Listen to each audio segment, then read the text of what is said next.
Jake had been plagued by migraines throughout his entire life, and at times they would become incapacitating. His most recent episode occurred over a year ago, and he cherished each day without a migraine. Describing the intensity of severe migraines to someone who hasn't experienced them might be challenging, but prolonged suffering can make one yearn for an end to the pain, wishing for a peaceful departure. Although such severe migraines were infrequent for Jake, he understood the importance of heeding his body's signals and taking the necessary rest. Despite being a robust muscular man of 35 years, on a Wednesday morning, Jake recognized the familiar signs emerging: double vision, dizziness, and a slight throbbing in his head. Aware of the potential risks, he opted not to drive and arranged for a taxi to take him home, instructing his secretary to cancel appointments for the day. He left the possibility of returning to the office tomorrow, pending. Given the week-long duration of these headaches, Jake preferred not to take any chances. Upon returning home, he took 2 Dopacote tablets, grabbed an ice pack, and headed to the living room, adjacent to their spacious master bedroom. In a corner chair reserved for such rare occasions, he applied the ice pack to his head, closed his eyes, and attempted to meditate mindlessly. Despite the pain intensifying, he persevered in the hope that this migraine wouldn't be as severe as feared, and he could resume normal functioning.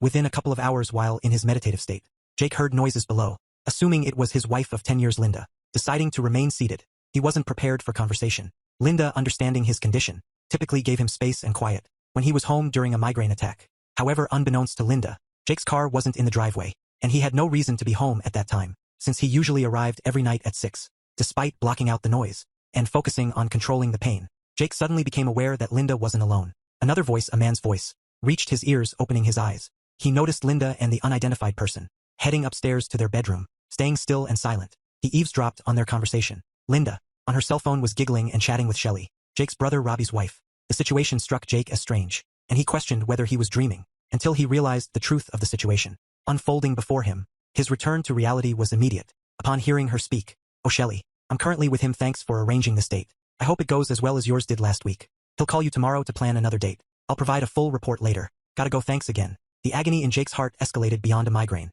Unsure of what to do, he realized they were oblivious to his presence and the reasons behind it. Situated in the living room beside the bedroom, the chair he occupied remained out of sight, offering a concealed, front-row view of the unfolding drama. As he sat there, his blood began to boil, doing nothing to alleviate his headache.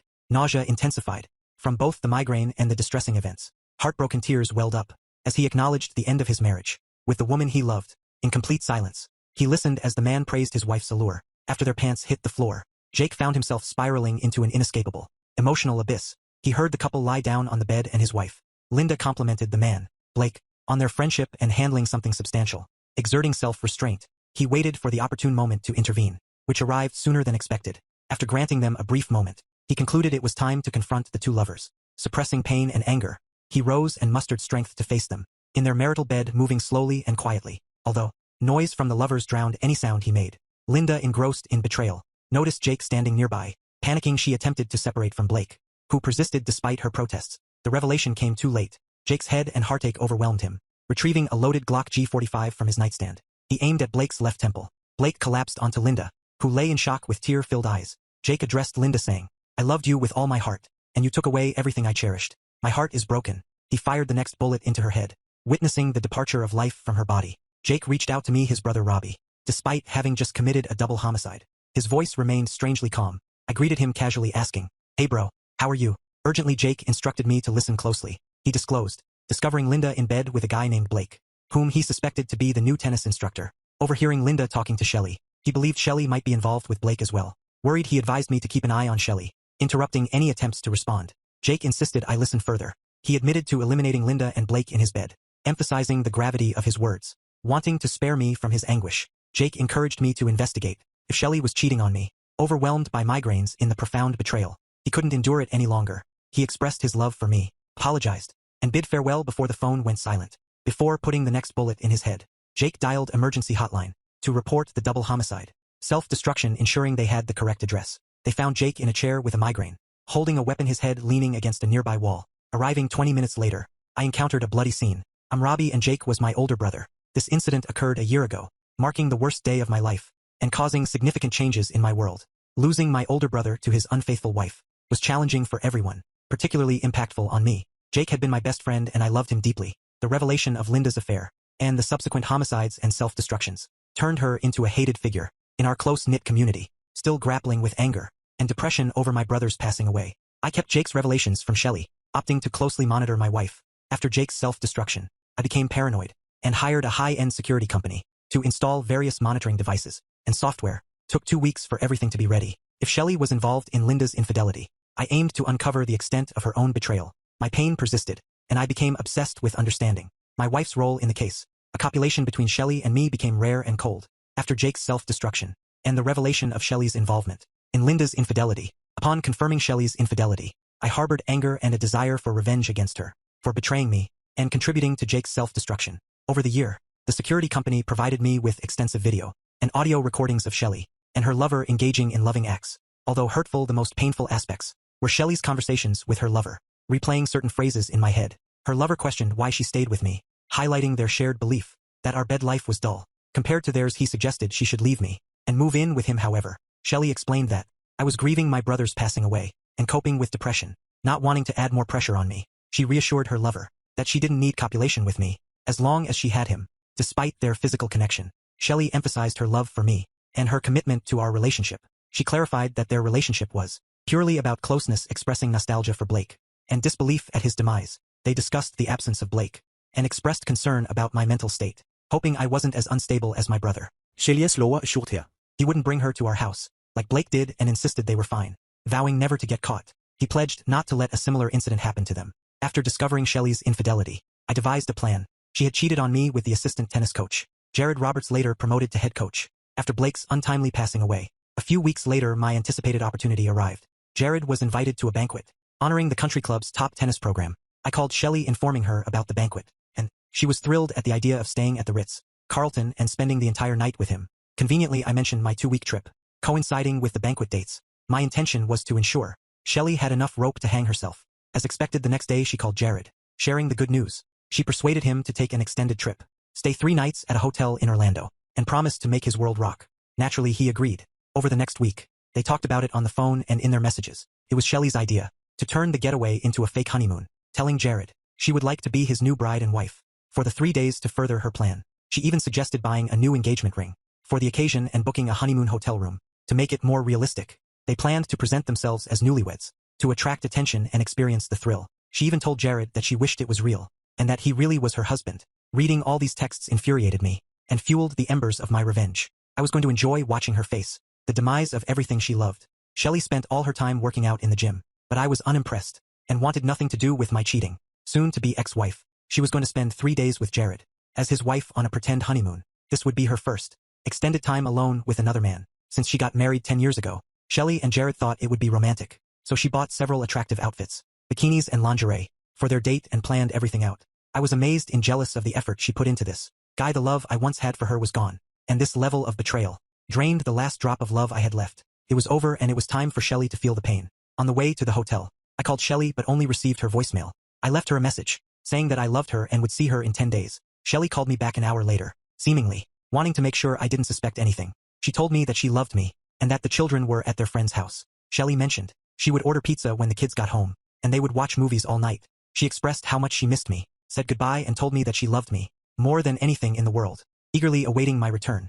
The realization hit me like a wave, and I couldn't believe she would lie to me so easily. Arriving at the hotel, I handed my car to the valet, inquiring at the reception.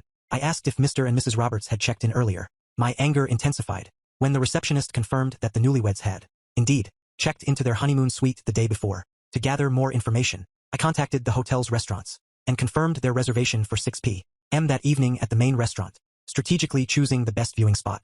I carefully followed the couple throughout dinner, without being noticed as they left. I positioned myself at the entrance, planning to make it appear as if I were entering the restaurant. At the same time they were leaving, observing the newlyweds holding hands. I timed everything perfectly. I deliberately turned the corner to run into them. At that moment I collided with Shelley's bow, nearly knocking him over, and everyone turned to look. We both staggered slightly, regained composure with a smile, and I took a step back, apologizing. "Oh, I'm so sorry, excuse me." Then I spotted Shelley with mouth agape, simulating shock and surprise. She, adorned in her alluring dress, wished to flee and hide. Her worst fear had materialized. Caught in complete shock with wide-open eyes, she was exposed. I addressed her. "Shelley, is that you? What are you doing here?"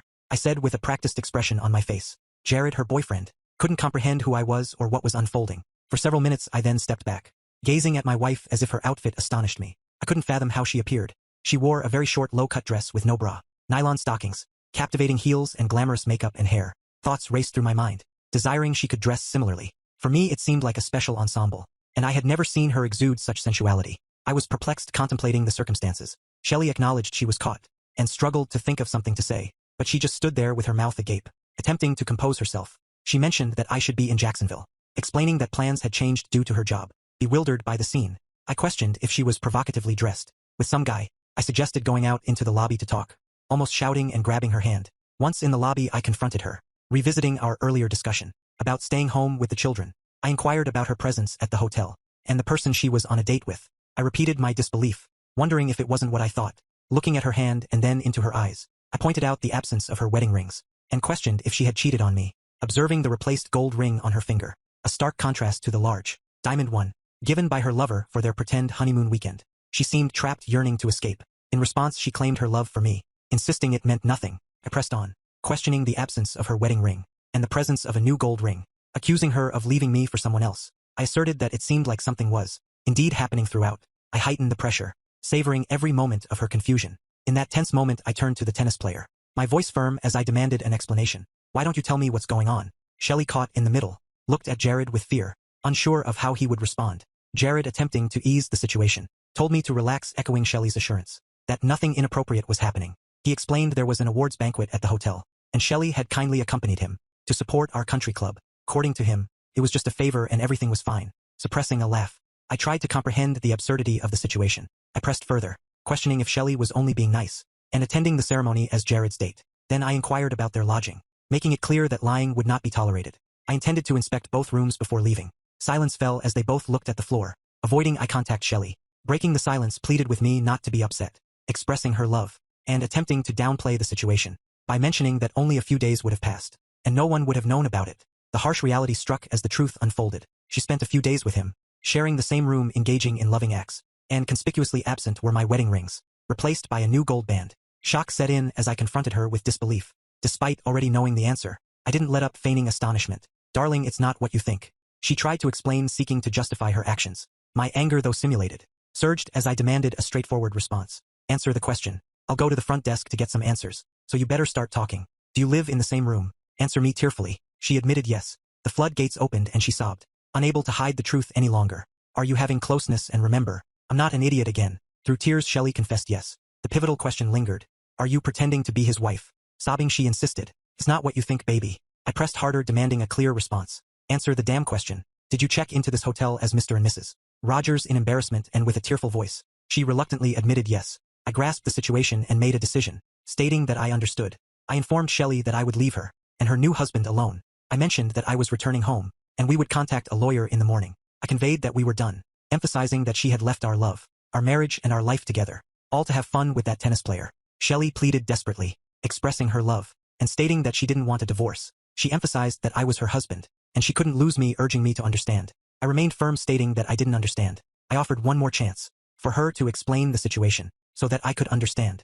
I asked her to tell me why I should put up with my wife sleeping with another man, and pretending to be his wife. She begged once again, asking me to understand that it was only supposed to last a few days, and that she needed it. She insisted that it was just about closeness, and that she didn't love him, emphasizing that she only loved me. I questioned whether I should be okay with her sleeping with another man for a few days, to have some fun. Shelley, now hysterical, sobbed between her hands, realizing the gravity of her actions, and lacking a good excuse. All she could do was beg for understanding, apologizing and expressing her love. She acknowledged that it sounded bad, but believed we could get through it.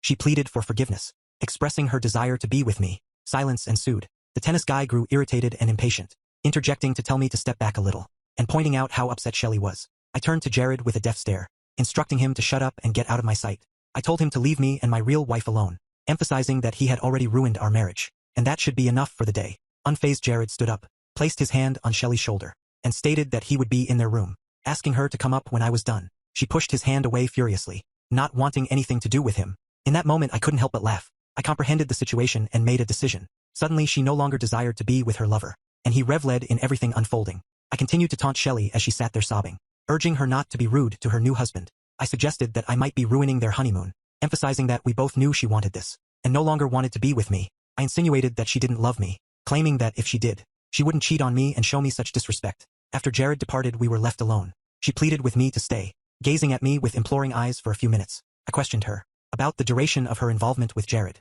Once again she lied, insisting it was their first encounter. I marveled at how effortlessly she could deceive me. I probed further, asking if she had ever spoken ill of me, or scolded me to Jared during our time together, or loving moments once again. She lied, denying any such behavior. She reassured me, expressing her love, and emphasizing my significance to her. She urged us to leave, proposing an immediate return home to be together. Amidst a whirlwind of emotions, I took out my phone and muted the audio. With a heavy heart, I initiated a playlist, featuring snippets of our conversations. From the past 6 months. Firstly, I'm aware of your 2-year-long infidelity. Secondly, could you explain this to me? The sound was crisp and loud. The first audio assured someone not to worry about me, claiming ignorance. The second audio expressed dissatisfaction, voicing dislike for our loving moments, due to my perceived dullness. The third audio professed commitment, choosing to stay not for the physical aspect, but out of love subsequently. The fourth audio acknowledged me as a good provider and father, with no intention of letting me go. The fifth audio made a damning comparison, hinting at someone else being better in bed. The sixth audio conveyed affection and love for another person's ability to arouse her. The seventh audio declared allegiance, stating that her entirety belonged to someone else, not me. Over 50 audio files followed, each one mocking and humiliating me and our marriage. I couldn't fathom the depth of her contempt for me, and her words transcended playful banter. They were profoundly hurtful and disrespectful. Unfortunately, these words would continue to haunt me indefinitely. She wore an expression of apathy, shock, sadness, and utter devastation, a marked departure from her usual demeanor. There was a certain satisfaction in witnessing her grasp the reality that she had irreversibly shattered the marriage, and things would never be the same for her. In a resolute tone, I communicated to Shelley that our relationship was terminated, due to my inability to endure her lies any longer. I disclosed my awareness of her infidelity and extramarital affairs spanning at least 2 years. Adding a layer of intrigue, I informed her that Jake had contacted me the night he shot his wife and her ex-lover. Overhearing her conversation with Linda about her fondness for Blake's friend, I had been cognizant of her deceit, lies, and disrespect towards me. My intention had been to see how far she would go, and she hadn't slowed down. I highlighted how her actions and remarks unmistakably portrayed me merely as a good provider and father to our children. Disclosing the existence of audio recordings of all her calls and messages, I underscored that I knew her true sentiments about me, our bed life, and her discontent. The ultimatum was straightforward. She must cease the deception and lies, or the truth would be exposed to everyone. After a significant pause, I conveyed that I would be reasonable, but she needed to sign the divorce papers. Without contesting the agreement, I cautioned that if she chose to resist, I wouldn't hesitate to reveal all the videos and audios to everyone, including her parents. I pointed out that our children were old enough to decide who they wanted to live with, and after we explained her infidelity, lies, and deceit, I was confident they would choose to live with me. I expressed to Shelley that the truly heartbreaking aspect of all this was that I once loved her with all my heart and envisioned a lifetime together. I shared that when Jake first told me about her, I refused to believe it, but the terrible truth unfolded and my heart shattered. I made it clear that she would have to live with the weight of guilt and the loss of love, forever stating firmly we are never, ever getting back together. Leaving Shelley in tears, I rose, drove home, and grappled with my brother's passing away. I contemplated that revenge didn't bring peace to my wife. 5 years later, I encountered a woman in a cafe, and we developed a close friendship. I refrained from remarrying, explaining that I could never trust another woman the way I did before. We dated for several years and remained friends. Shelley suffered a nervous breakdown and was hospitalized for a year. After the divorce was finalized, she was never invited back to the city, where they learned of her involvement in the loss of lives of Jake and Linda, and her betrayal of the family. She lost custody of her children, and only saw them every other weekend. She spent several years deeply depressed because of what she had done. As long as she continued to take her medication, she was able to live off the divorce agreement and her job as a secretary in a real estate office. In another city, the children grew up without any problems, because I kept them safe and protected. The people around us rallied around me and the children, which allowed us to lead a normal life. Shelley never recovered from the loss of her love, her children, and the wonderful life she once had. Every night, she went to bed thinking about how many lives she had ruined and how her life had been ruined by selfishness and narcissism. Shelley became an active church attender and eventually dedicated her life to the church in hopes of finding forgiveness. Oh yeah, Mr. Tennis Pro was attacked one night after leaving another married mistress. His 2 Achilles tendons were cut after being tasered. At this point, his tennis career ended. When the police asked him what happened and what he remembered, he remained silent and did not say anything. However, he remembered the voice and received the message loud and clear. He couldn't identify the voice, but decided not to share the message with police. He will never forget what he was told. Stop seducing married women.